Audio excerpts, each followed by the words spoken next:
28 viewers already? Jeez.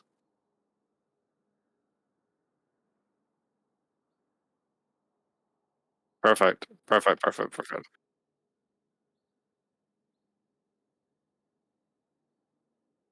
Everyone can hear us already.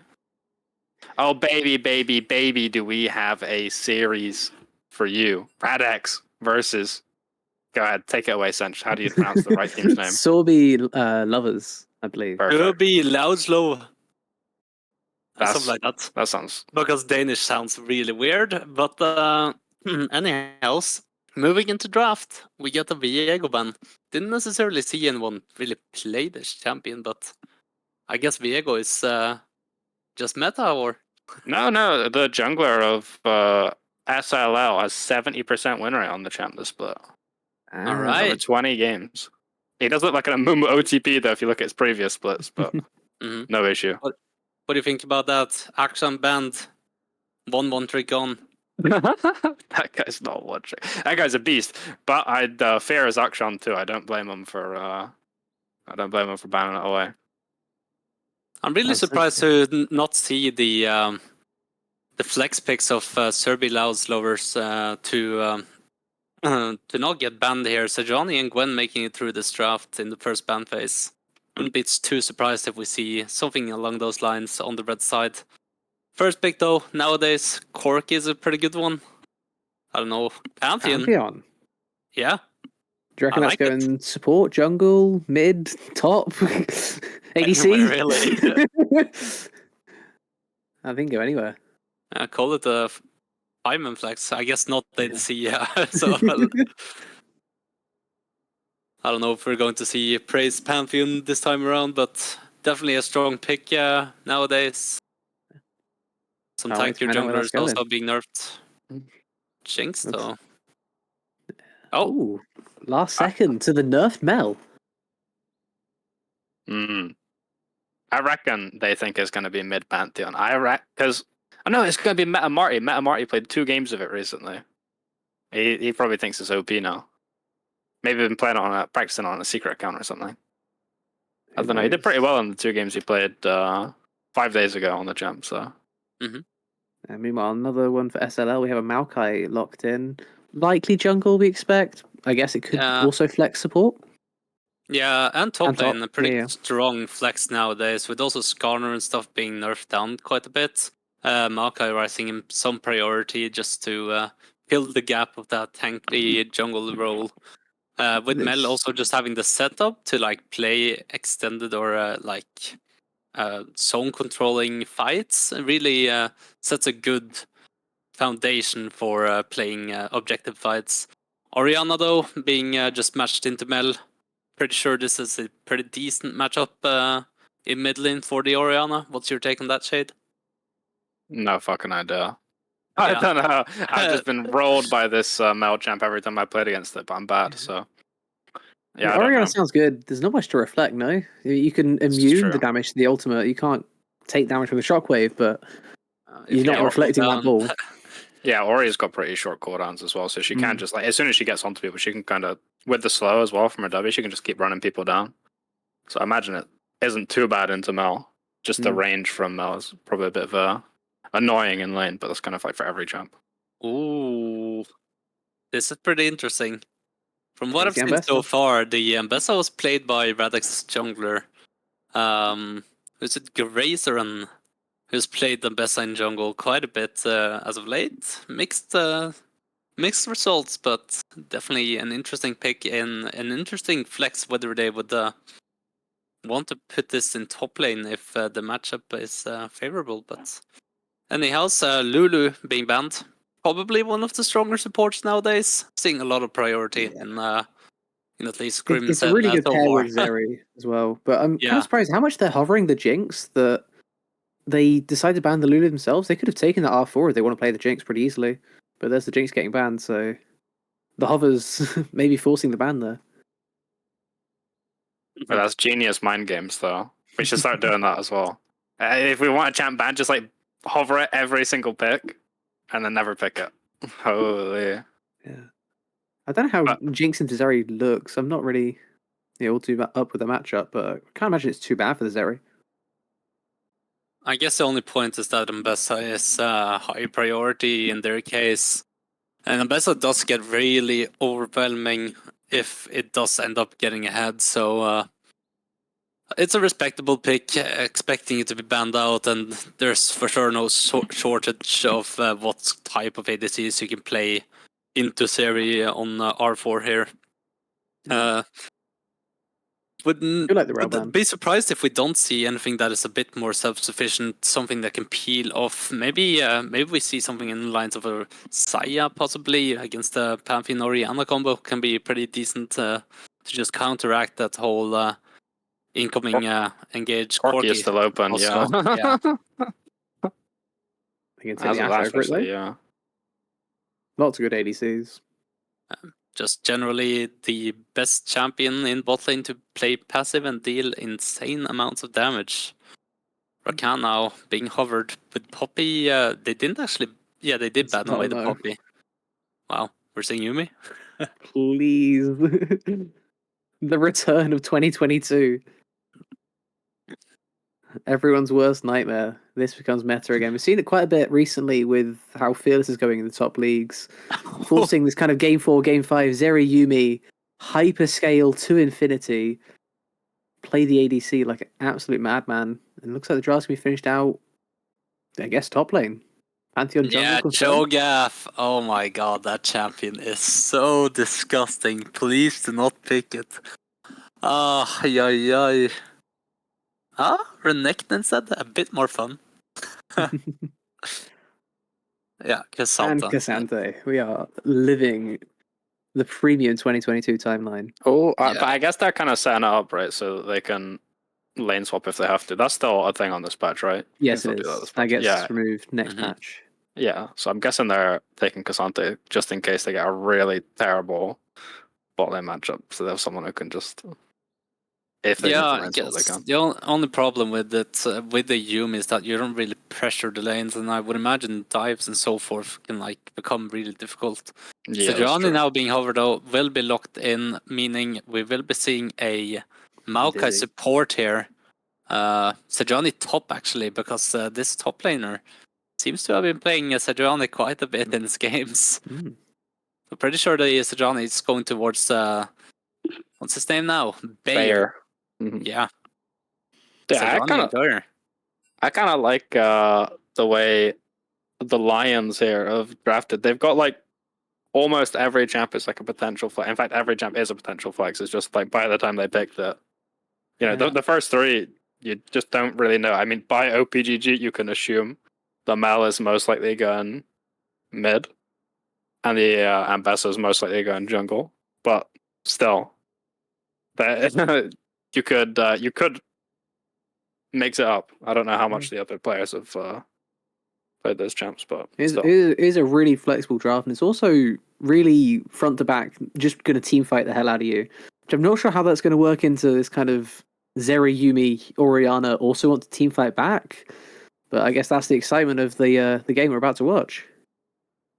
Yeah, I think it more lies in the fact that the SLL squad can play a bit more flanks and so on, and just the amount of zone control they have here. Maokai, Mel, Sejuani. It's going to be really tough, even for someone like Cassandra just walk through all of that with a Corki hitting you. So, some great pick potential as well. Ambessa, Maokai, if they can get priorities in bot lane, which I assume they will with this Corki Maokai lock-in in bot lane. Moving around the map with the Maokai is, can be pretty dangerous for something like an Orianna if he's too far up, and there's an Ambessa as well in mid, or in jungle. I mean, wait, is this actually locked in? Right, so it's got to be Mel in mid lane. Ambessa has to be. I would assume it's jungle. It's not support. Jungle, right. Yeah. So Ambessa hovering around, Maokai coming up can be a pretty dangerous scenario for Orianna. With the amount of gap closed that Ambessa has, it's just you don't really get away from that champion. Yeah, relying on just your W for move speed it's going to be a more passive Orianna than maybe it could be without this massive potential for free roams, ganks, and everything in between. Mm-hmm. Yeah. I must say, though, just for storylines, Sørby, Louds, Løver. Translated, the last word of it at least, Lions. So we got the whole setup here. We got Lion in the name, Timon in bot lane, and then the boar in top lane. It's happening. We got the Timon Lion King reformed. Yeah, in the game. And then the cat. I guess they might have to adopt Simba in this game. I guess that's just the circle of League. I'm sorry, I'll see myself out. Yeah, but we have we have Pantheon, a very strong champion on the patch. I think a lot of pro players as well in lower leagues. The champion is being prioritized. Pretty simple champion to pilot, and just the insane amount of damage it deals. It's really hard to even contest, and the ultimate's also really efficient when ganking. So yeah, it's going to be interesting to see. Huh? Investor jungle. It's Ambassador jungle. Yeah. Yeah, it's gotta be. As we worked out, that's good. So the Pantheon going to be. I think this has to be. They're not gonna hear us. No, not gonna hear you.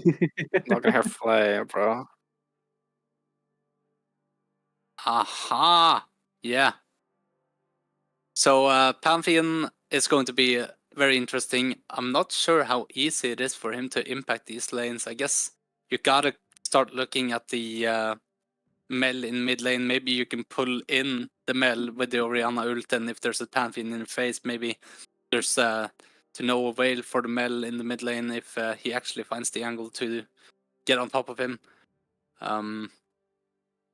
Any thoughts about how this game should go? Any expectations of who's taking the game one here based on draft? I mean, if I purely did it based on draft, I would favor the Lions here. Sørby, Louds, Lions, as we say. But I'd pick it the other way, I think. Really? Yeah. Something about Zerayumi. It's also their scaling is so free. If this game gets beyond, I think, 35-40 minutes, how do you ever stop a Zerayumi like this? Yeah, it's a. Do you have the capability to get onto it? I don't know if they even have enough damage to get through the Zerayumi in the later stages of the game, so definitely going to have to look towards some plays around the map. Maybe Ambessa if she gets ahead. I don't know if this matchup should be that favorable in jungle though, so Ambessa trying to find creative plays whilst there's a Pantheon that can be roaming the river alongside them. It's pretty dangerous endeavor. Surely they're just able to dive the Zerayumi though at some point. It's Maokai, Corki, whatever the other champ is, Ambessa. They've got so much damage. Surely they just can kill these fools at some point. I think mid game this is insanely SLL favored. Ambessa spikes so hard on that 2-item.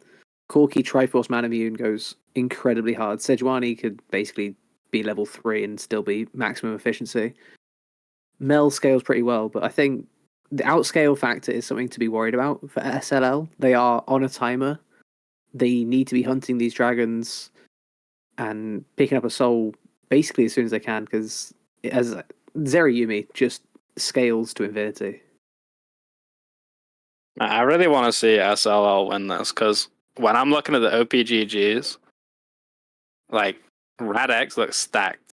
They've got everyone on their team, apart from their ADCs, hit Diamond at least. I think they've got 2 ex-masters or something. Their mid laner is currently master. And SLL is all emeralds. At least last split. They've been diamond. Actually, a lot of them have been diamond. But now they're all emerald or plat, I'd like to see the low emerald as well for the most of them. I'd like to see them overcome the elo difference here. The underdog story, I love that. Yeah, for sure. And I guess when you do have a Chinese name in the mid lane, you ought to be pretty good at the game. Usually that's how the story goes anyway. I'm pretty sure we're heading into game in about a minute. We're getting there. We are getting there. I'll say as well, guys in the chat, I personally and co-caster and mine Senchir have scrimmed against RADX, and from my personal view, their mid is really good. So he's like a big carry factor on this team. So watch out for this guy, because even though this matchup, well, this matchup's already good, right? We kind of said that. I'm kind of interested to see how mid lane will go, because he destroyed me in the scrims. So yeah, so I'll be interested to see how this one goes. Yeah, I think it's going to do just fine. Their top laner getting their hands on the Santa. Pretty sure he played it against us as well. Did pretty good when he was in stable lanes, and was able to, I don't know, he killed me a couple times on the Cassandra. The champion just does really a lot of damage. Now playing against the Sejuani, it's not necessarily a matchup we see often, but with the Ignite, maybe we can see some good trading coming in from the Sejuani in the early games, but shouldn't stop the Cassandra from scaling like a monster like he usually does. What do you think of the Dark Harvest on the Mel? That's pretty Chad. That's aggressive. Sounds like a shade move, if you know what I mean. It is a shade # cook kind of thing. Yeah. I'd also like to draw your attention to the Sejuani with Ignite in top. I'm not sure how common that is. I think when Sejuani top was played, it was the common summoner setup was to go TP Ignite. Yeah, because you kind of do want to just hold your ground, and with the slow reduction just in their passive as well, there's a quite small amount of chase down potential against the Sejuani.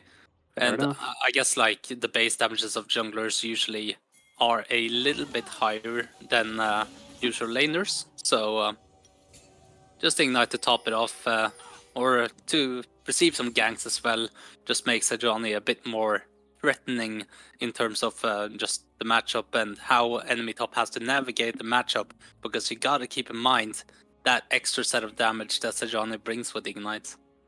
Yeah.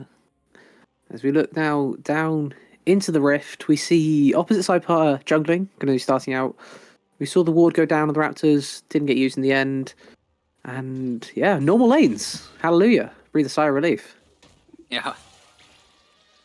I mean, I don't know if I dislike lane swapping. I'm a top laner. I know how it feels. It's not good, but it does bring some dynamics to how you have to draft, or how you can counteract when you're on the losing sides of a losing 2v2 bot lane, and also on a more passive top lane champion, how you can just neglect really difficult matchups, because that's usually just how it goes. We do actually see bot lane getting priority here in favor of RADX. Unfortunately, the Maokai is just kind of useless early on. He's forced to stand in a bush and hope that his W gets in range, force a fight. Level 2 hit by Zeri Yumi, you don't really want to be fighting into that. Yeah, just surprised that he doesn't just go Q and Q the wave, but moving along, we did see the Ampesa path towards this top lane, slowly but surely. Cassandra trying to push this wave in, if he's able to get the wave to push towards him on Ampesa's timer to do anything in top lane. Would be a pretty beneficial pattern for top lane, to be able to just sit back and relax for the first couple of minutes. We do see an engage, though. Nothing much going to be going down, but Ignite's going to be used. Flash out from the Zeri. I was mistaken. Big fight going down there. One Ignite for two summoners on the other side. Zeri Yumi forced out a little bit now. They're going to have a tough time getting a lot of this farm, especially how far pushed under it is. As we now see the top lane instead. Sante fighting a Sejuani. Permafrost comes through. This fight could be going to the death down here. Sejuani still has Ignite up. Are we going to see first blood in the top lane? I think it's going towards Bayer and the crew, because here comes the Mbessa. Sejuani healing up as well. No mana basically on the K'Sante. No mana on either, but the Permafrost stack's just in range. Can he reach?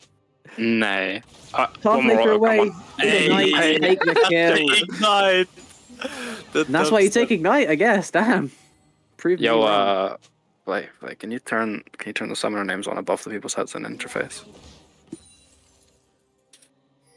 Yes, that one. That was the first drop down. Oh, my king. Some good trading coming on out from both sides. A Sail not being able to push in the waves. Sejuani doing a good job of just making sure that the K'Sante cannot lane just for free here. Gryzeren looking for some cheeky trades, but nothing will come out of this. No Summoners now, or no Flash rather, for the Seri on the bot side, and a solo or First Blood going over for side of SLL is what they're called actually, but yeah, well, I mean, not much action besides that. we get into the weird part of the early game where they're just kind of laning. Not much to talk about. Good couple of trades going down both ways. I mean, I guess we can try and talk about some items being picked up already. Orianna on the Lost Chapter first back. That's got to feel good. And Cheetah TP as well. That's got to be feeling good for that Orianna. Meanwhile, K'Sante running the tier. I guess going towards a Fimbulwinter. I'm really surprised to see that even being picked now that it's been nerfed as well. Especially in this matchup where you should be able to just play with the... Nice one, Gauntlet was so good here. Does the Sejuani not just win? I swear the Sej can just run that guy down there if he doesn't fail his W. I guess it's just playing it slow. You're playing this tank matchup regardless, so just waiting up for the Ignite and the cooldowns to come back up again. This could come down to the 6th time too. The Sejuani's really low on mana already here. So what happens when you play a jungler out of the jungle, their mana cost is so incredibly high to try and keep them in the jungle. Q3 flip back, gonna come through, but nothing else to be done. Really good trades here from the K'Sante. But we can see something interesting happening though. We can see the Maokai actually moving towards the top side of the map. Mbessa hovering towards playing to the grubs. And with the Sejuani now as well, minute 6 has passed and we'll probably start looking for small little fruities as well. So just bailing out the Sejuani whilst getting grubs as well at the same time sounds like a pretty damn good deal to me. Yeah, I like this play here from Azael. The whole time there, hiding in the bush, pretending he's not there. Great play, takes all the XP from the wave, doesn't end up taking any of the minions, baits the Sejuani, and he can't possibly still be in that bush. No one has that much patience, apart from Azael. He has that much patience. He gets himself that kill back onto the board. 1-1 in kill score. From the LCS caster desk to the main stage of SLE, finding his way back in this game, just picking up a solo kill, and I mean, it's going to be pretty rough for the Sejuani if the K'Sante is just going to find some solo kills or leads here and there. Can't imagine that this matchup should be going better over time for the Sejuani. I guess he can start looking towards, I guess, a similar build, Fimbulwinter, Heartsteel, and try to get as tanky as he can for his team, but it's not going to feel that great if you're trying to play this comp that controls objectives and you just have a K'Sante that's unholy fed on the enemy team.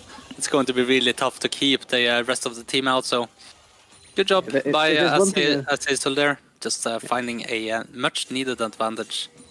If there's one thing a fed K'Sante doesn't care about, it's your positioning before an objective setup.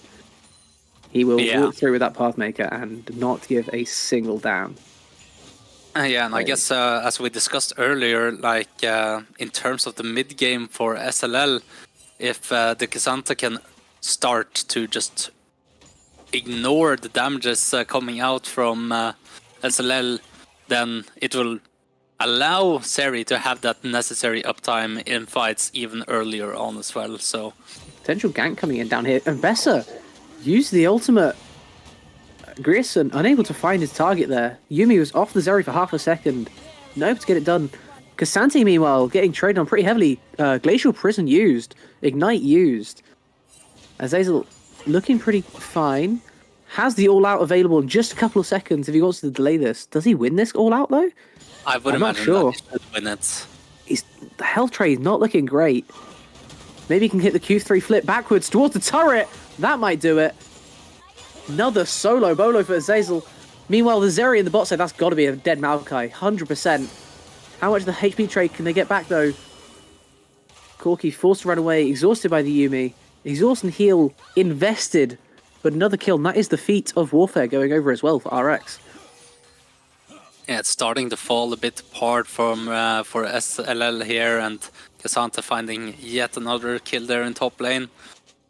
Starting to look pretty grim here in terms of what you want to play for, and with the Drake also being picked up from the side of RADX, you're starting to feel a bit more pressure on SLL to start playing a bit more creative, trying to find so much needed victories on the map right now. 100%.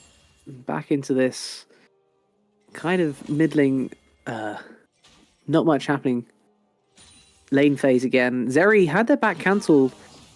Could be looking for bot, but it's still just a 2v2. Shouldn't be much going on down there. And yeah, I mean, not much to talk about right now. Grubs went over. They're coming up again in about 30 seconds time. That's the next objective to look for. 3 did go over to the side of SLL. Can they take this prio from bot? They have the faster recall here. Maybe switch to top and get these 6 grubs. Maybe that's something to get them back into this game, because they need something to advance this game right now, honestly. I mean, the problem with the 6 grubs for their team is they just don't really have anyone who's going to make use of it later on, so it's literally just for the plates, which are going to fall in like 3 minutes. So they'll get like 1 push where the grubs are useful, basically, in some lane. But hopefully that'll be useful for them. Maybe they can get the grubs and then fight the dragon, or while the enemy team's doing the dragon, they like overload on top to try and just force the first tower down or something. Yeah, I guess that's more of the point in this case, is where if you can just take the grubs for free, you might as well. But for the later stages as well, if they're finding difficulties of actually finding plays, and if you need to buy some time for the Imbessa and the Mel to scale up a bit towards that 2-item threshold, as how do I say your name again? Ro works. Ru, yeah.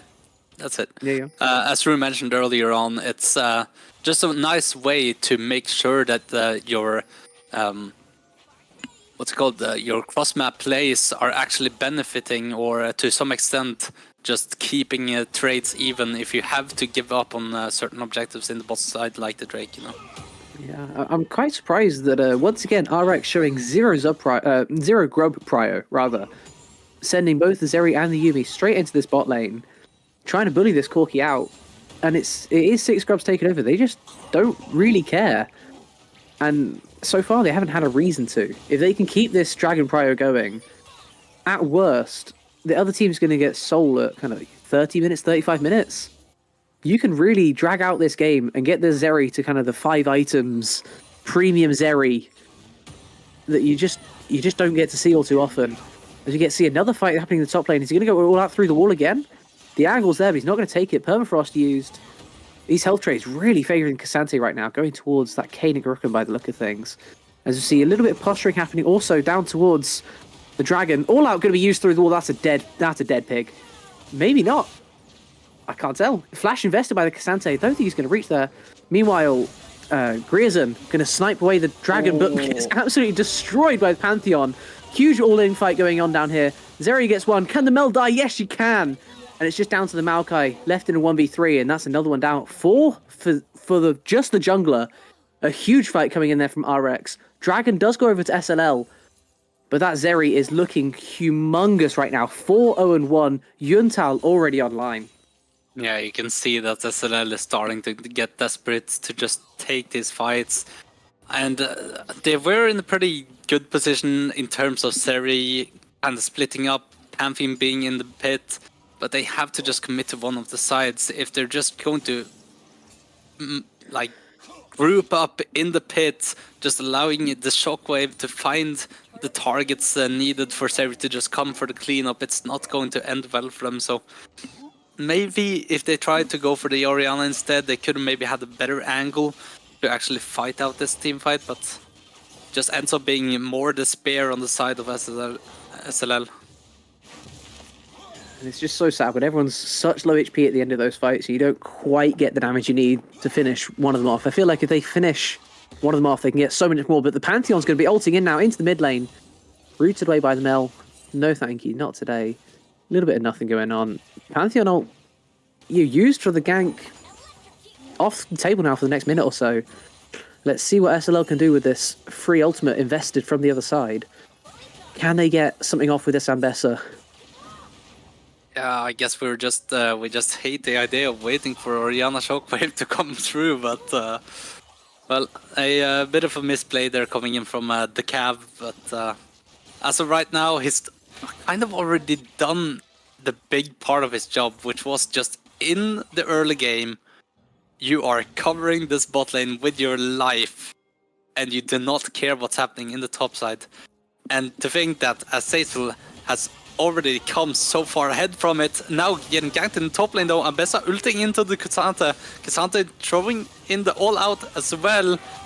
Will go a bit too far here though, and will drop, but will get a kill with him. Yeah, that's crazy. I was really surprised to see him W back in there, because I thought you would just be happy to escape when you're in a 1v2. You don't know the mindset of a top laner. If you kill your enemy top laner, and you're the one getting ganked, you just have to imagine the amount of mental pressure you have over your enemy. So it's in all of its fairness, it's worth it. I mean, it looks like the wave is still like somewhat frozen on top, or maybe it's just building a massive slow push, which I wouldn't like if I was Azazel. Yeah, it looks like it's going to be a massive slow push. Oh well. Oh, and that's just the kill. Yeah. Shifang finding a kill. Very nice. Building up a decent CS lead as well. Now, Seri, though, getting pressured by the Maokai. The Nature's... what's it called again? Nature's Grasp. Invested. Yeah, invested. And Ignite as well. Lives. I mean, this Seri's going to be pretty safe now, no? Yeah, keeps his flash as well. There's... it's going to be pretty hard for the unless he dies right now? But he still has the cleanse. He's going to have his cleanse off cooldown in a second. Cassante happening a third time, perhaps. Permafrost going the other way. Just a decent little health trade. Not quite going to see Cassante happening once again. But I am living in a constant state of fear with this champion. He can and will do the most egregious kills of all time, as we do see the jungle gank coming in. Now Rift Herald invested topside. Pantheon gonna W across, gives over a Heartsteel stack, but I don't think he cares. That is going to be first turret of the game. Feats of Strength locked in, and he's going to get the free charge onto the top side, tier 2 as well. Mel's blast coning over the wall. Can they trap this? Pantheon rooted down by Mel. He's down 1v4, flashes over the wall. Great use of the Ambessa roll, and that has to be the Pantheon going down. Will it do? Shade takes it down. Another Dark Harvest stack from my main man, Shade. Yeah, it's cooking, alright. He's going to need to get a whole lot of those.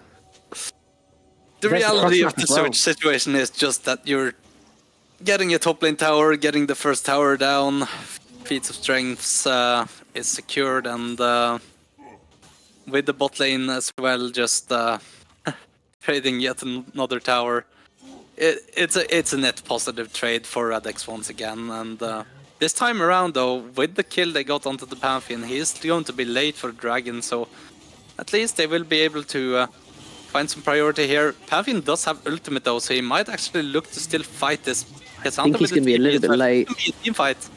Oh, he's going in, he's definitely on time. Steals the Dragon. First Chemdrake of the game going down. Can they do anything else in this fight? Pantheon goes down for free. Zeri is ult invested. Everyone's flashing away, terrified of this weird child with her gun. Mel, in ult investment, completely obliterates the Orianna, but it's going to be traded back. I'm sure there was Orianna on my screen. Am I imagining things? They've got I thought like it was 70%. What was that? All out invested on the top side. This is just going to be a health drain. Unless he can find the kill. Hold on. I am woefully mistaken. Riot, what is that, champion? Someone pays the Don't make your copy pasta right now. 350 armor has an unstoppable. Does half the Sejuani's damage with one Pathmaker in the ult. That is terrifying. That's the only word that fits. Absolutely terrifying. This Sejuani is feeling completely miserable right now. 1 and 4 does have the Heartsteel, but getting kind of dogged on by this. Kind of getting dogged by this Cassante right now. Let's hope the team fight later is worth it. As we turn our head to the potential Atakan spawning in about 40 seconds. Going to be topside, going to be ruinous this game for a change. Who'd have thought? 2 absolute crazy lanes going on. Mid lane seems to be the only thing that's tame right now. And this poor little boar and her rider have met another Cassante in the top lane. Can get a decent trade, but he's got Kaenic Rook and he doesn't care. Oh, G-Fang juking out. They're not able to land the Ambassador ulti here. Always might be a fight in. Never mind. At least the cooldown of Ambassador ulti is not too long, so it's not going to hurt Grazer too much right now. No objectives on the map, no necessary or no need to take unnecessary fights. If you're trying to just find some picks to excel yourself a bit more in this game, it makes sense to just look for whatever you see if there's an option. I'm doing a good job of just dodging it out, though. I don't think they really have to. Like, I think now Blue Team are fine. Because they stole that dragon, they really don't have much to worry about. They could legit let 2 dragons go away. They could do nothing for like 12 minutes and just let the Zeri get 6 items, and then I think it's unlosable. Absolutely. So, I think the best chance for the Lions here is that RADX get overly aggressive on a dragon that, I don't know, maybe they miss position in a fight as well, and then their shutdowns go away. Yeah, maybe maybe they can force on a different objective, you know?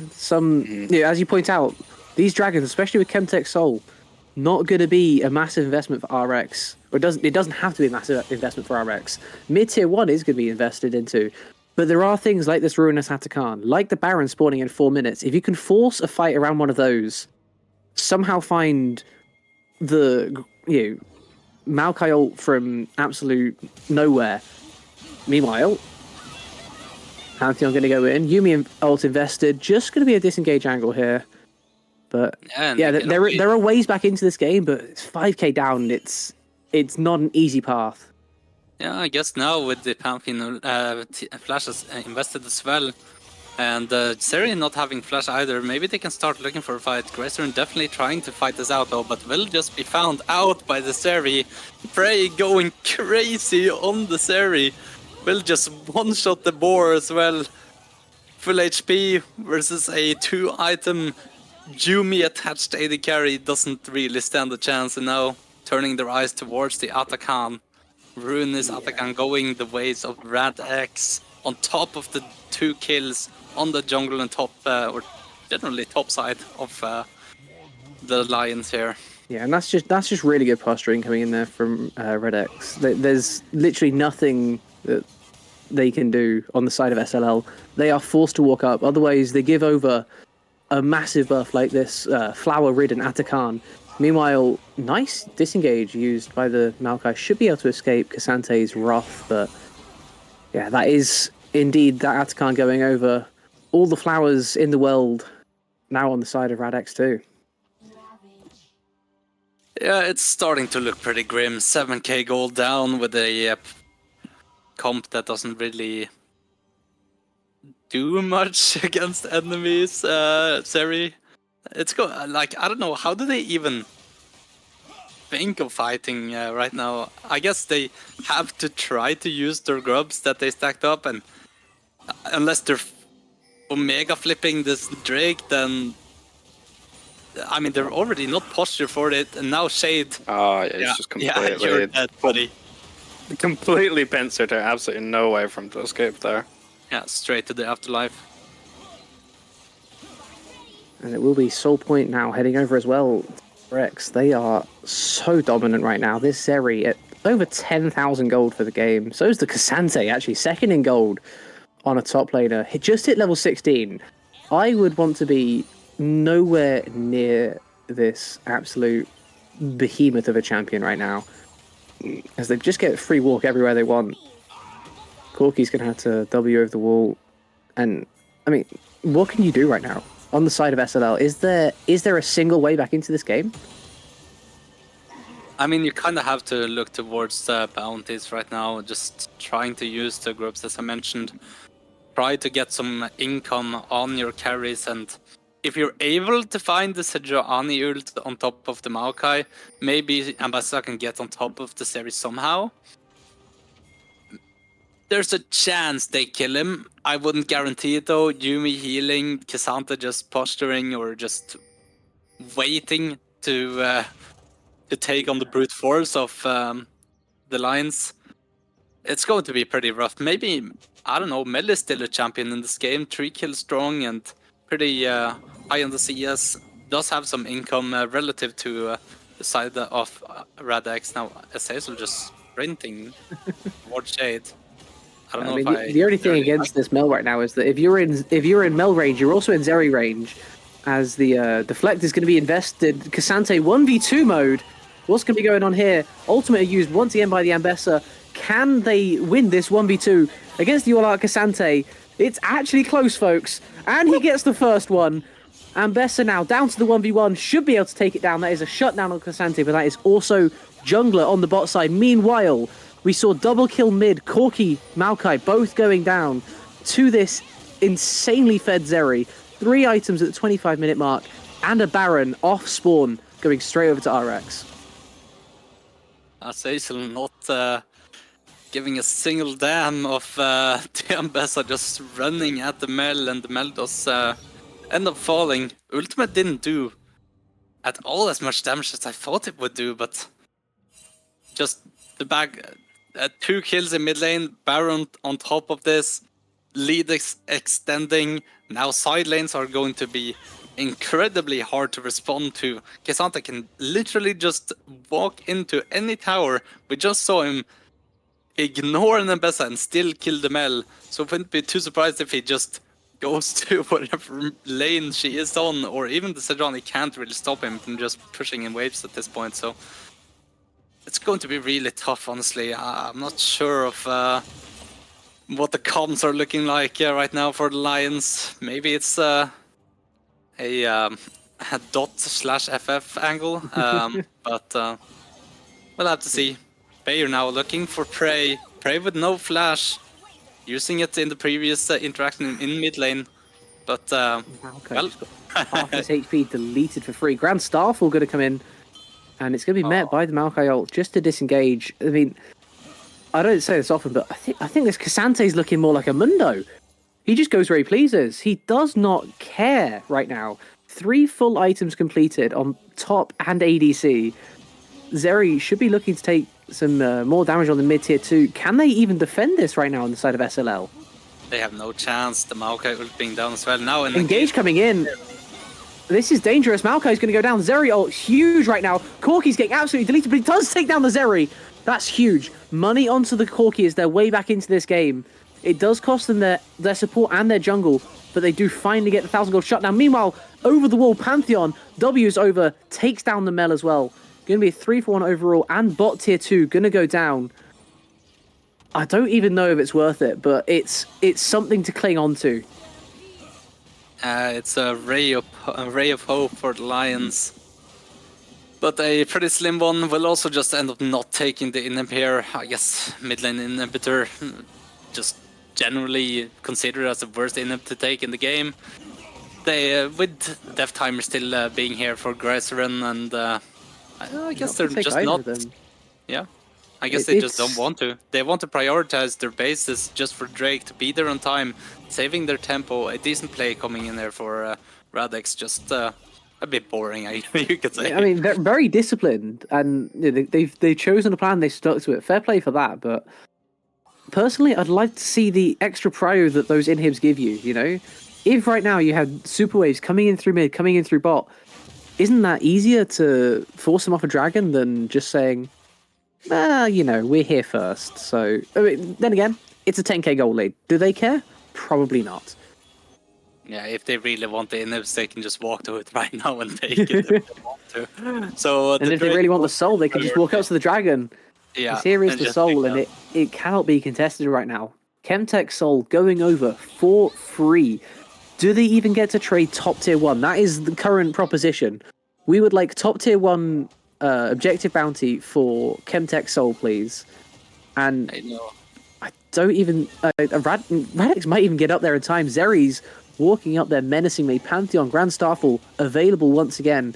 Shockwave 2, they might get this turret, but it might be the death of them here. Grand Starfall going to be invested, going in. Yuumi on top. Good route by the Mel. Should be able to disengage this, actually. So, they will take a turret. Is it worth Chemtech Soul?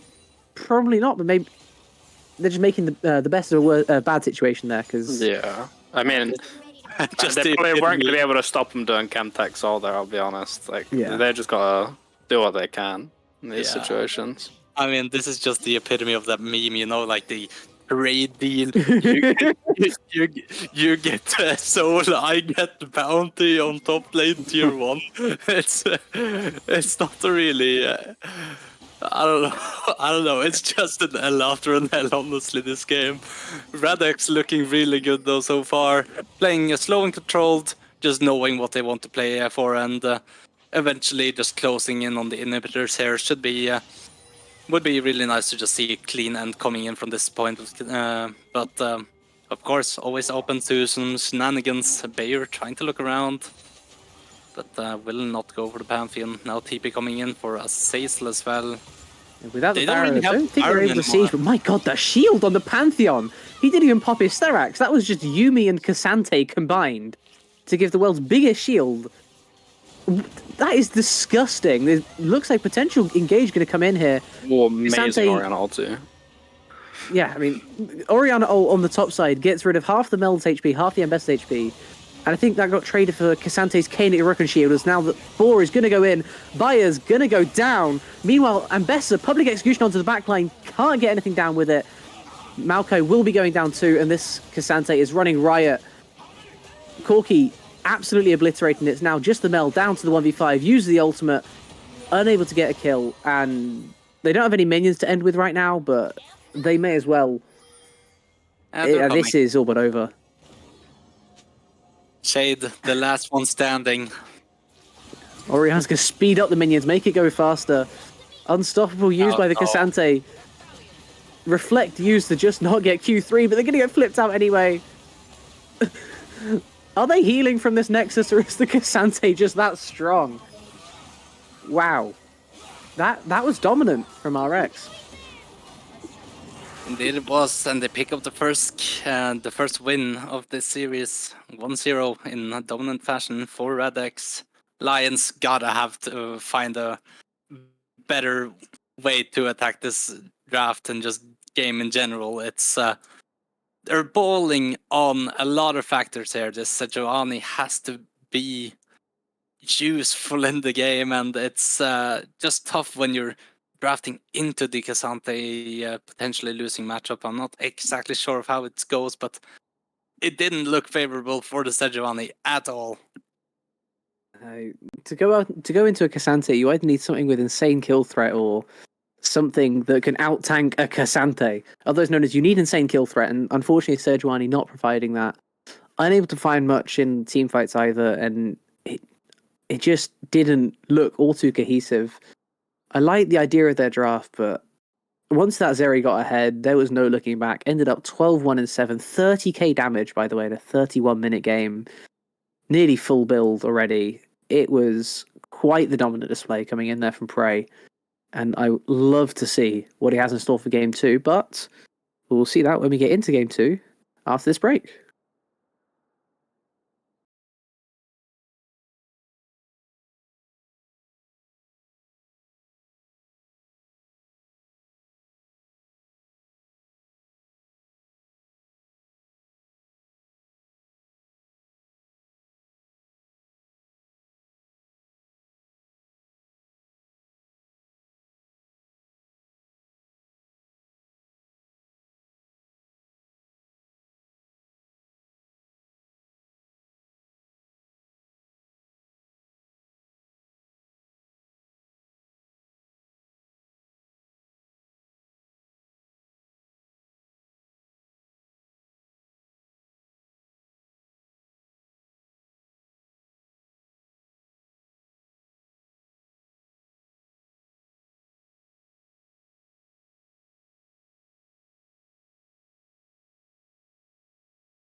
Welcome back, ladies and gentlemen. We're right into the second draft in this exciting series for the Lions versus RADX. And RADX won the last game, but we'll see if SLL can make a comeback for the second game to end the series in a 1-1. Absolutely. We see another Viego band coming out from the side of RADX. That's got to be a target. And the Cassante taken away by the Lions. I love seeing a Cassante ban. It did cause quite some trouble for the Sørby top laner in the previous game. And Jinx first pick already more scaling than the previous game picked up here for the Lions. Especially going back into this game, not banning Zerayumi. I love the idea of a Jinx. Just, yeah, if you want to pick Zerayumi, you go ahead. We'll match scaling with scaling. If you want to pick something else, also fine. We have a Jinx, we will scale.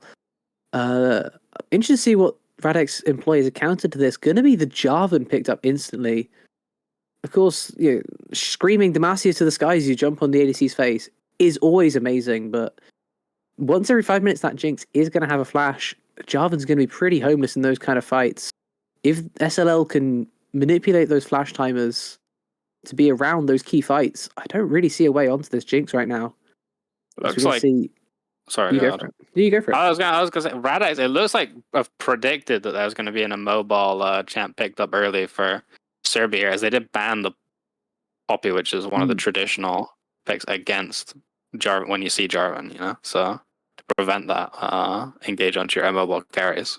They're playing 5D chess, 3 moves ahead of them, as the Jarvan going to be matched into by Xin Zhao. I believe this is quite a winning matchup for Xin Zhao, especially as things go as you go up the ladder. Xin Zhao should be able to bully this Jarvan at nearly every juncture. A much easier knock-up as well in the early game. Only had to press 1 button instead of 2. How do we feel this Felios goes into the Jinx, though? Scaling v scaling.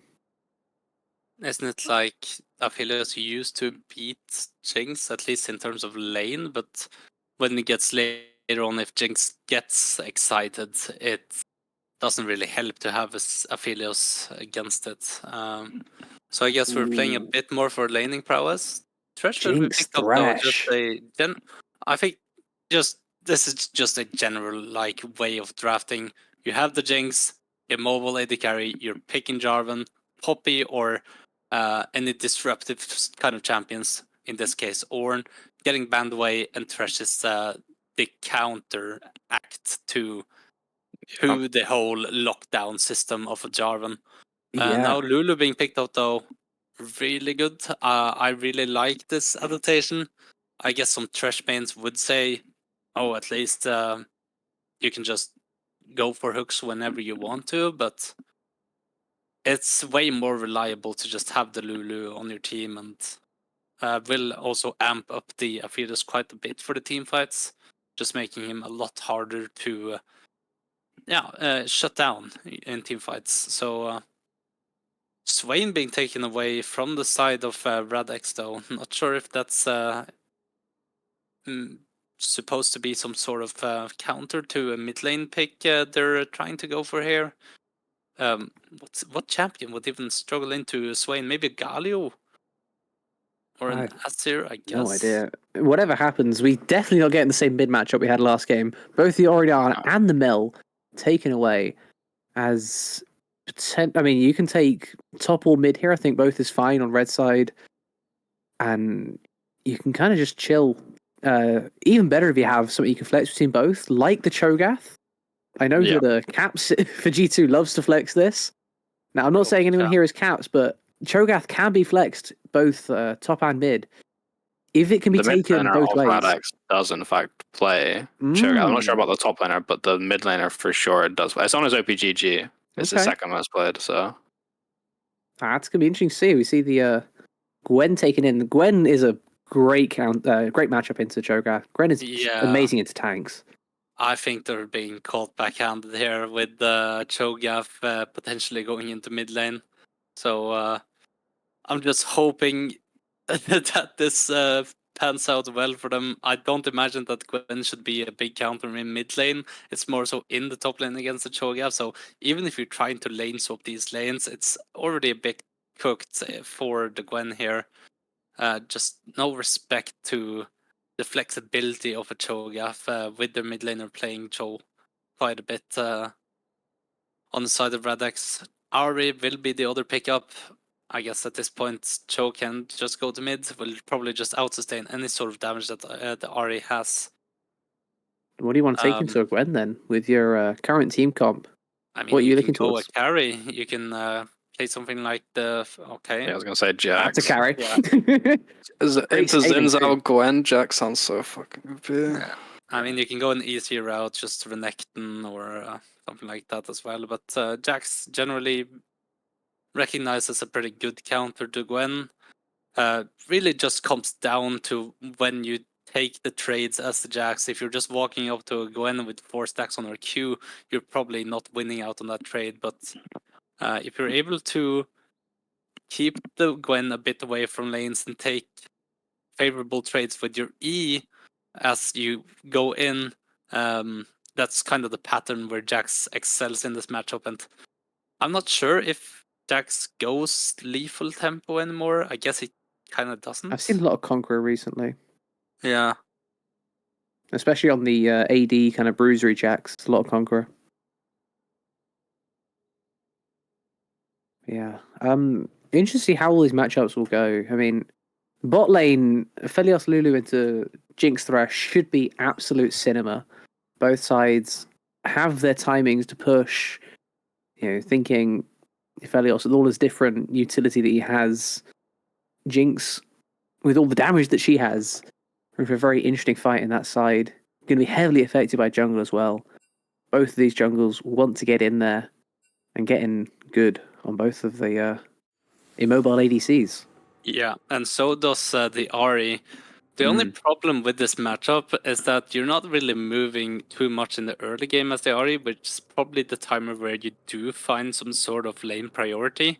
But once the Cho'Gath comes in with certain amounts of AP, I think it's just the Lost Chapter, and that's kind of the cap to when Cho'Gath basically just one-shots waves with QW and some ease onto the minions. You're not going to really find too many move timers as the Ahri here either, so it's going to... I mean, I don't want to say it's a struggle, but it kind of is. You do have a losing top lane matchup. Your mid lane is basically stuck in lane. Cho'Gath should be able to move after in whatever situation. And in terms of the 2v2, if Xin Zhao ever tries to fight either the Jarvan or Cho'Gath in a 2v2 situation in melee range, it's something called Devour, I think, on Cho'Gath that deals quite a bit of damage, especially when it goes AP as well. It's... I don't know. It's looking pretty grim from my point of view, with the Lulu also coming in, just backing up this insanely hyper carry oriented style that RADX has formed for themselves. Yeah, the one time you finally get onto that Aphelios, you're suddenly polymorphed and you're stuck looking like a lemon for the next 2 seconds of your life, as the Aphelios make sure they are the last 2 seconds of your life. I don't really see another way onto this unless you can front to back your way through this RX comp. Can you get enough damage from your Jinx? Can you get the Jinx a reset? If she can get a reset in a massive team fight, maybe there is a way through. But depending on the way the Cho'Gath takes it, he's either going to have 9,000 HP or 900 AP. So maybe the Jinx just gets one shot no matter what. Yeah, I think awkward thing here as well is going to be for Sørby to walk in the objectives even. They don't really have anyone who's actually tanky. They're all like pseudo tanky. They usually have like a bit of HP, but not many actual defensive stats. I think they're just, whoever walks in is probably just going to get blown. If anyone face checks, they probably just die. So a bit worried about that in the later stages of the game. It's a very good point. Early game, they've got some... I mean, they'd probably just ignore top lane and just hope that Gwen doesn't bleed too much. And I feel like they've got some chances to actually get something done in the bottom mid lane, especially if the Thresh roams as well, or Thresh roams the mid. It'd be pretty easy, I feel like, to kill the Cho'Gath, and obviously Lantern to bring the Xin Zhao in. Pretty squishy bot lane in the early game. Could set the Jinx up to start snowballing this game. Yeah, I just don't see how either team gets onto these backlines. They're such good peel, both sides. Counter-Strike, knock up from the Cho'Gath, Polymorph from the Lulu. Whereas on the other side, you have the Thresh Flay, which, by the way, impossible to say. Xin Zhao has his Wind Becomes Lightning, has all his knockups. Gwen has immense DPS if you dare go near her. How does either side get onto the ADC, or is this just going to be front to back central? I think it's just a matter of who gets the first kind of initiation. If the Thresh is able to land a hook, as long as that is not Cho'Gath in the later stages of the game, and Jinx is the one who gets excited in the fight and is able to just accelerate, making it hard for Jax or Jarvan to even touch him. Let's say he has a flash as well, or just a Thresh backing him up with the Lantern. It's going to be incredibly hard to play out that kind of fight. And on the other side, I just see a bit more of like a cohesive team fight draft once again coming in from RADX. Once the Cho'Gath actually gets to a point where it's really hard to just shut down and kill at the start of a fight, how do you really enter any sort of fight here for Lions is kind of what I'm looking at. And then as well, any Cho'Gath Q, any silence can end up in disaster if the Jackson Jarvan just jumps in with Aphelios backing him up with the damages. It's as you guys mentioned earlier as well, it's no tanks really on the side of the Lions. So once again, you kind of have to maneuver. You have to kite around or find a Thresh hook that can maybe just split up the fights a little bit. I think it's going to be a similar sort of thing though for Sørby here. I think any Ahri charm is probably a kill because they can chain it with Thresh Hook or Zen. They don't really have. Actually, maybe not. Maybe not. I think the Lulu can probably peel whatever target is well enough to make them survive just from Ahri charm. It'd have to be Ahri charm into Thresh Hook. Yeah. So we'll have to see if those two compare up pretty well enough to find some picks in this game. So I think that's going to be a key to their success. Yeah, for sure. And Jinx, if the Jinx is able to get a bit ahead of the tempo of the game, getting the DPS much needed to get through the front line of RADX, then we're starting to feel pretty comfortable, even with this draft from the Lions, and the Xin Zhao can start being a bit more aggressive in how he wants to just take the fights and so forth. So well, I guess it comes down a bit to how they play it, these teams. But from just a general standpoint, you have this point of stability in the mid lane. If they're able to shake that up, I think you can start seeing a lot more map movements from the RE, making it a bit harder for the Aphelios Lulu to just play safe in bot lane. You know, if there's 4 people onto them, there's a pretty high chance that they would just die. Indeed. I got some challenger. Some crazy border here for Sade himself. With 2 challenger tokens as well. Well played to the fella. Love to see that. Are there any odd summoners or anything? I don't think so. Gwen with the Ghost TP, pretty common for Gwen. Felios taking that cleanse, gotta respect that Thresh hook. Cleanse gonna be used quite a bit, I'd imagine, if this Thresh lives up to the name of Thresh.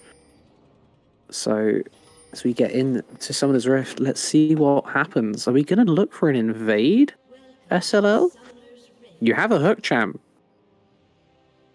I'm kind of surprised the Zen went red smite here. I feel like that's like probably the worst one for him.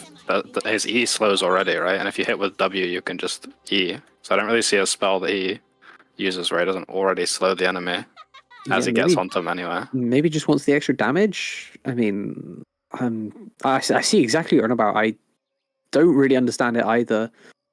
Clearly has something in plan, something in store for us. But yeah, his Wind Becomes Lightning, his W should also slow as well, so not really sure what he's going for here, but maybe, let's say, maybe he values the extra damage more than he values something like that durability or the move speed that you get from the other two smites, as that was just the counter invade bush coming in there, making sure the red side is untouched at 1 minute 20, as both sides will be playing once again normal lanes, so we can breathe easy once more as we get into the game.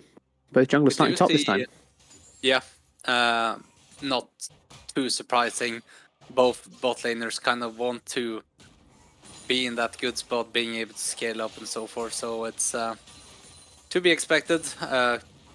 In terms of the top lane though, we mentioned earlier that the Jax should probably go the Conqueror if he ever decides to leap in and wants to extend the fights a little bit. It's really hard to take extended fights against the Gwen if she is the one with Conqueror, because she will just ramp up, and with this Ghost as well, it can, well, at first item, if we're talking Gwen versus Jax, if the Jax doesn't have the Conqueror to play these extended fights out, the Gwen can also just chase down the Jax in this matchup. It's not that one-sided if everything is all well. I'm guessing Azazel's view here is that, I mean, he's got the cookies as well with the grasp. His view is probably that he wants to get a lead in the early game so that he reaches first, or he reaches like his power spikes before the Gwen does, and then he can use that to accelerate further. The Cav going to be looking for a gank here. Gets the free knock up onto the Ahri, but there shouldn't be too much going on here. Can't really force on this play, and that is a tempo loss. Xin Zhao should be a camp ahead. We'll get to the bot scuttle first here. I'm not really sure of the direction of that gank, if I'm honest. It didn't feel like there was much of a point to it. I mean, if I guess the idea is that I feel like the bot lane from RADX are going to struggle to get prio early in the 2v2. Nice so the idea was to just try and chunk Shade out enough so he's forced to base to get an advantage for the first grab, but didn't actually get much of a chunk out because the Cho'Gath Q wasn't quite in range. Unfortunate, as we will see both junglers finishing up their clears. Could be a fight over this bot scuttle crab. Xin Zhao not quite as fast as I thought he would be. He's going to get over there about the 340 mark, as it is freshly warded by the Lulu, Philly Estelle, putting in his support work. As we will see Xin Zhao going over. Jarvan happy to give this up. Just going to be a nice chill early game. Both mid laners recalling, happy to TP back in after quite aggressive trades. And meanwhile, sorry, didn't notice that in the top lane. Gwen down to absolutely 1 HP, flashed on by the Jax. Taken down. Azazel takes it completely by surprise. Great pick. Citizens are looking for a bot lane play here. Maybe a special flash in here. Never mind. Oh, hits the hook. Do land the hook, but yeah, just cleansed the way. And this is pretty bad because now Xin Zhao's top camps are spawning. Actually, the Gwen's back in lane already. I don't think there's a chance that the top camps are taken away. Maybe the crab should be taken by Jarvan at the very least, though. Xin Zhao cancels his base. Ooh. I don't know if it's possible, but would it be possible to get a replay on what happened on top? Because it looked like Gwen was fine there for a minute, and then suddenly the Jax just got her really, really low. Yeah, I'm not sure how that quite went down, but good use of the flash in the end. Here we go. As we will see, decent trading going in, takes a grasp stack, hops on out. Don't E in. Please don't E in. Please don't do it. He's gonna go for an EQ. I can feel it. Don't do it. Okay. He just absolutely dogged on by the Jax. Great use of Counter Strike. Doesn't curve your immune inside of that hexagon. Does take the flash though, which is the only slight downside from Azazel. Yeah, good spacing of course as well. Just making sure you're always in range when you're going for this kind of trade from Azazel. Will create a lead, as you mentioned earlier, Shade. The Ahri died mid. Ahri died mid as well. Another gank. Yeah. Good gank by the Jarvan here. So first time round, not so successful. Second time round, great angle. This Ahri is forced to make a decision, and doesn't matter what your decision is. Jarvan comes straight in the middle, doesn't care, he gets charmed. taken down by the Cho'Gath. Not quite able to get the stack of Devour. Hadn't quite hit the 6 mark, but a huge pick nonetheless. Second kill going over to the side of RX in this early game. I do want to also say that good patience by Cav. He saw Cho'Gath just use Q, so he waited in the bush an extra 2 seconds, 2 or 3 seconds to wait for the Cho'Gath Q to be almost up before he shows himself to the RA to make it a bit harder for her to escape there. So if he lands his combo, then Cho can follow up with the Q. I was about to say the same in terms of the flash as well. Shifang just keeping his W ready for any sort of attempt for escape there for Shade. Pretty sure he's just dead regardless, but well, another gank coming in from the Cav this time around, a lot more successful, and Shifang feeling pretty good now. Shade still no level 6, will just be chased out here. Jax on the flank. Wow. Does have flash. Will he find it? Yep, that's the flash coming out. That should be Grubs as well. Yeah. Mid lane in a nutshell right here. Gank from one side, gank from the other side. Aphelios left in the 1v2 under turret. Good hook. No cleanse anymore. Got caught by the turret. That's rough. Doesn't miss any farm either. Just gonna be fine here. He should have a BF sword on this back as well. The Jinx already got that back off though, so this is going to be either a wave lost or a... No matter what, this is not a fun recall for Prey here. Don't think he gets dove, but this not the best situation to be in. Oh, but there are 2 members from Sørby coming down here, although the wave's going to be gone by the time they reach here. So maybe they'll have to look for the Lulu between towers here, although they're not actually... Oh, maybe they can. They're going on it. Lulu flashes down. Nice reaction from Lulu. In the end. Do they have time to dive this? Wave's coming under. No, it's already cleared out. For it, but yeah, they should be able to dive this. Still no cleanse for Prey. Nice. Really good charm. Yeah, nice. That should be a dead Lulu. No, never mind. Execute. Surely the Lulu falls to this as well. I mean, they just don't have really the damage now that Jinx is dead. Yeah, and Ahri just bases. Yeah, Ahri is like 1 HP, so it's just unfortunate actually, because if anyone else would tank the tower other than Jinx, it would be a completely fine situation, but... At least it didn't give another kill over though. It was just that execute. As on the other side of the map, we have a decent trade taken by Bayer. Another good trade. This Jax is getting lower and lower. It's not just ghosting on him here. This is a free kill for Bayer. He doesn't have his ult up though. Maybe he thinks he doesn't quite have the kill pressure. Yeah, with no E on the Jax and no ult from no the flash. Jax, no flash either. I think you just run him down there, but... I think he's maybe a bit worried to play too aggressive. Doesn't want to... I mean, if you do ghost, try to run that guy down there and maybe like survives on 1 HP, you fail to dive or something, your game's just kind of over. Maybe he's super worried about that kind of situation. Yeah, I guess you're worried about where the whereabouts of the Jarvan is. But, could also be this, yeah. As it is being brought to our attention that there was a second kill of the Gwen in the top side. We get the replay now. Gwen, I was wondering how that ult came off down, and it was a gank by the Cav. Great timing into that top lane, just as the Lulu flash was popped out in the bot side. I didn't even notice that in real time. I'm pretty surprised, actually. It feels like Cav's been perma-ganking this entire game, and he's still ahead in... He's ahead in farm, that's crazy. Yeah. Yeah, and the Jax now coming back with Sheen as well, just making these short trades even more insufferable for the Gwen. It's not a good look so far for Bayer, but he will try to turn it around. Oh, actually, he sold it. He went for the Phage instead. Maybe just to keep his chase potential going. In these it's always awkward when you have like 1,400 gold. You're not quite sure what to do. You get like you can get something like that Sheen and a longsword, or it looks like the Phage and the dagger taken up instead. Yeah. I'm kind of surprised because, I mean, like you're saying, like I thought Grasp was like way better for short trades, so I'd expect a Sheen instead. But Phage would be more suited for more all. Maybe he thinks he can take these long trades right now because he is dominating this Gwen in the top side. Like we saw in game 1, Azazel just able to kind of top gap.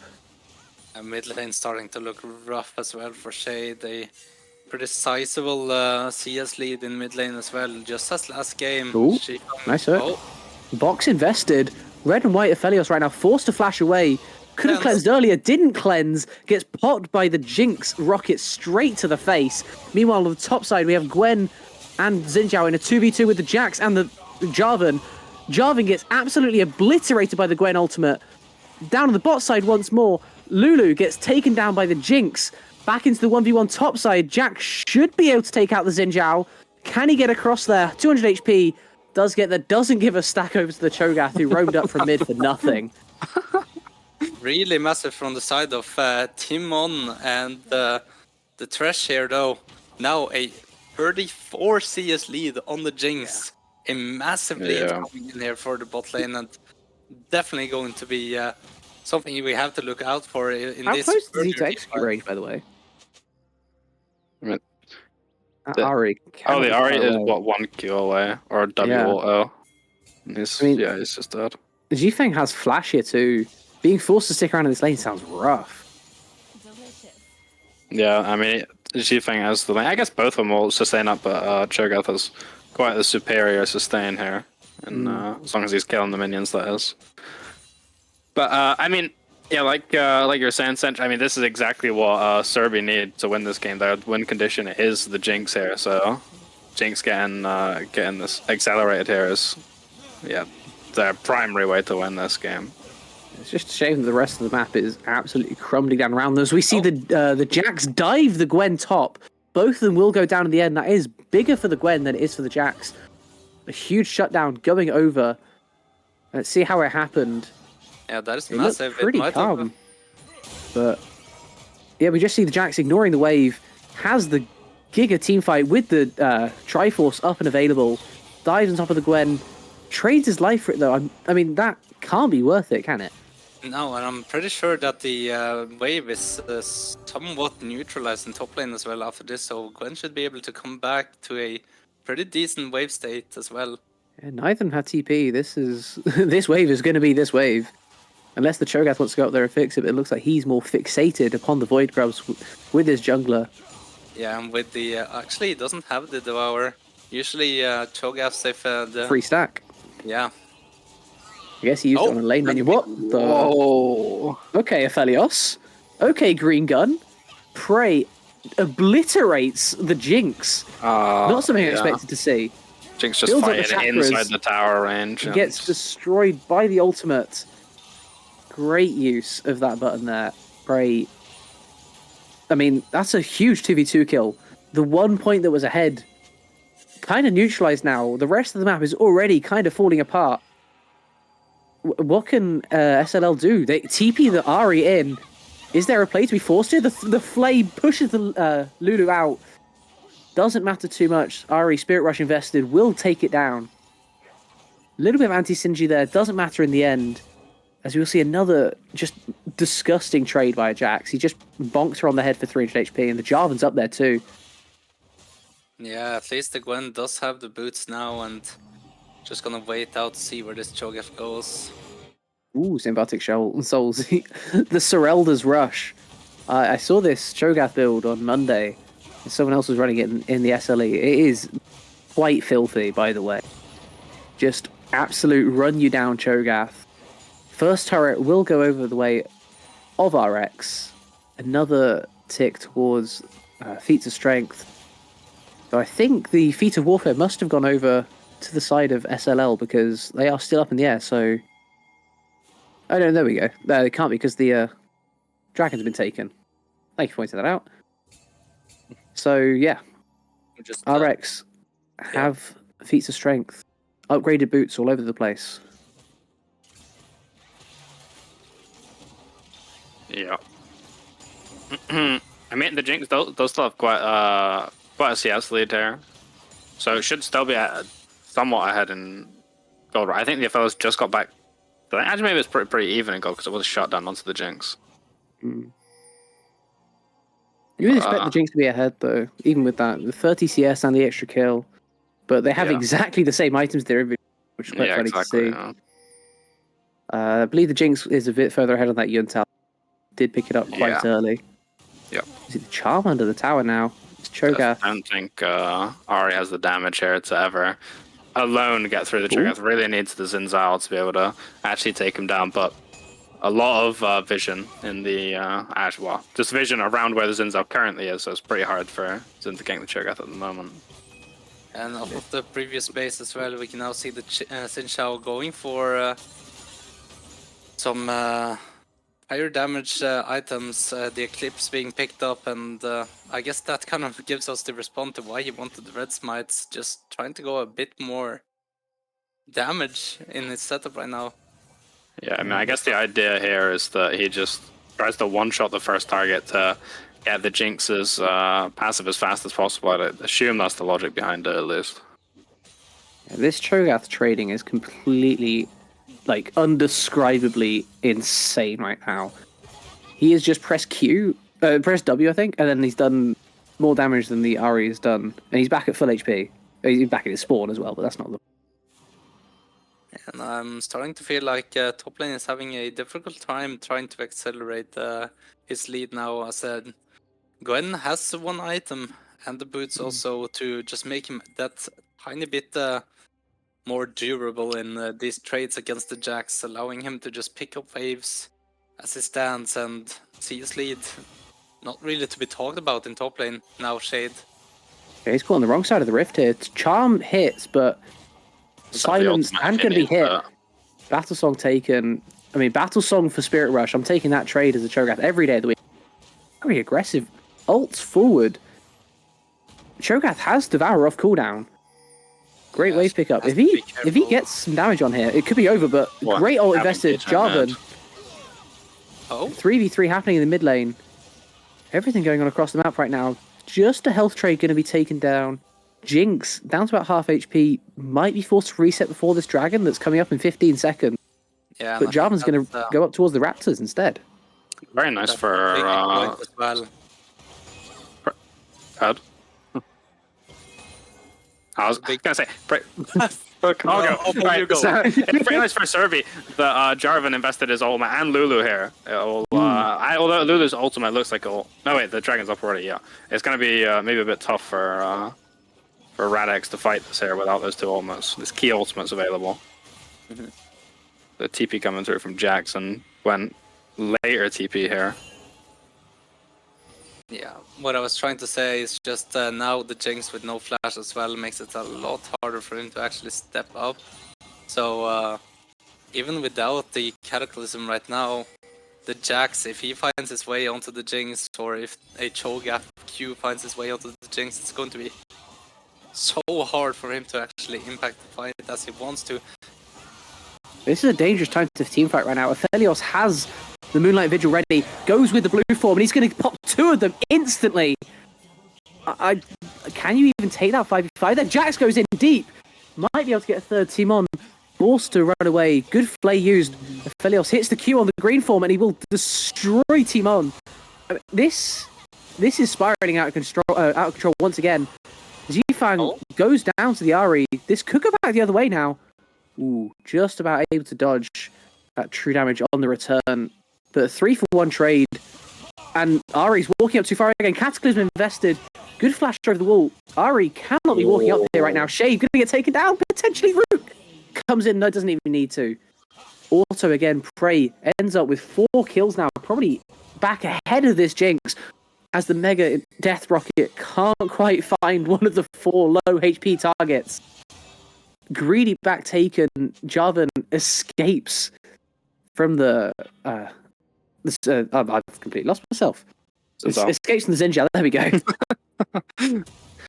Yeah, it's also quite unfortunate the Zin's gone like such a damage-heavy build, because he does just get completely blown up if he gets engaged on, and he kind of has to look forwards because the Thresh ideally wants to be stood either like with the Jinx or behind the Jinx to be able to lantern her out of any danger, but it was kind of forced to step a bit more forwards in this fight, just because Zen walked in and just immediately got blown up. Yeah. So bit tough. I'm still trying to work out how there's this massive farm gap. This Jarvan is currently about a level and a half ahead of the Zinzao. I mean, the Cav hasn't exactly missed out on any ganks. This looks like a full jungle clear over Zinzao right now. Indeed. I'm not very educated on the jungle roll myself, but let's just say Cav is performing in this game much better than Zinzal. The most selfless Jarvan as well. 8 assists, 8 perfect, helpful fights, but not a single kill stolen as well. As Ari is once again forced to Spirit Rush away from this Serelda's pop, as we do see 4 members of SLL rotating down, trying to get this bot tier 1 down. I don't think they can force this, though. As that will be Shade absolutely devoured. Jinx and Thresh went back up to mid, and this Xin Zhao's left all alone as well. Grierson, forced to run away, gets popped up again. Obviously, no ultimate from the Cho'Gath, but he should be able to win this out in the 1v1. Doesn't quite hit the knock-up. Maybe Grierson will be able to take this. I mean, I like the idea behind the play, and he will get flashed on. Meanwhile, mid, Aphelios kills the Jinx in the 3v2. Lulu invested onto the Jarvan, but I mean, what are you trying to do to the Cho'Gath in the bot lane? You are not strong enough to deal with him right now. Even there's 2 of you against 1. Jax doesn't care about the Gwen. This map is falling apart right now for SLL. Forced ult under his own turret. All 3 ults used. I mean, what is going on right now? That's a lot of it. This is Jax falling. At the very least, they do manage to pick up 1 more kill, but yeah, the map is looking completely doomed at the moment for Sørby here. Let's be just, I mean, especially, yeah, when you see Cho'Gath just 1v2 in your mid and jungle, you're getting engaged on in the mid, it's just a real feels bad moment, for sure. Yeah, and the other thing to think about now is that there is 3 Drakes on the side of RADX, and with the Cho'Gath, just like with the Kalista, you can't really expect that the steal can come through. This should be just a, I don't know, massive advantage secured in a couple of minutes for RADX in a minute's time. The Infernal Soul coming up and will definitely not help the squishy members of Sørby trying to deal with the amount of damage coming in from the likes of, I mean, Jackson side lanes will surely just start battering down on this Gwen, and so will the Cho'Gath with these Qs just hitting for 600 damage each one of them. It's he's not even building AP, by the way. I mean, we're gonna have to. That's gonna have to be a fight for sure from Sørby here, but the Jinx is not. The Jinx isn't in base at the moment, so it's for sure no way this Jinx is getting IE before the dragon started here. I mean, the dragon's spawning in 10 seconds. How do you even enter this? I don't see a way through. Zinzal's going straight to the Atacon here in 5. He's the only one going for the Atacon, so there's a bit of split calls amongst the team here, it seems like, as he's spam pinging here, maybe not realizing it was soul point for RADX here. You cannot trade Ruinous Atacon for soul point. If it was Voracious, maybe there's some wiggle room, but there it is. Soul over, Devour stack also, +1 the Jifang, and I believe it's Ruinous Atacon. It's appearing grey in our bottom right, but maybe it is Voracious? I don't know if we can get a Atacon POV. It is Voracious, okay.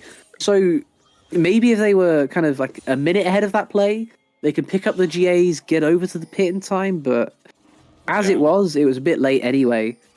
By the time they went over there, they'd have had some GAs to fight against a soul that had already been claimed.